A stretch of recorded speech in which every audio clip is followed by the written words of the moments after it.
So we have spindle misoperation. Maybe now we have to confirm the chats.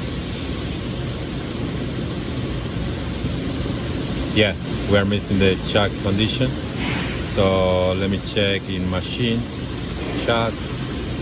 Okay, so I have to press the pedal. There you go. I'm gonna press again to have the external chat.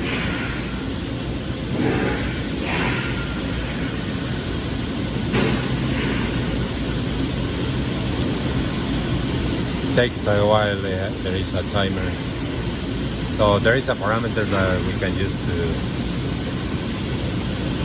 disable this function. Okay, perfect. So now we are ready to run. Unless we have any other alarm, let's go to memory. Okay, so let's close this window.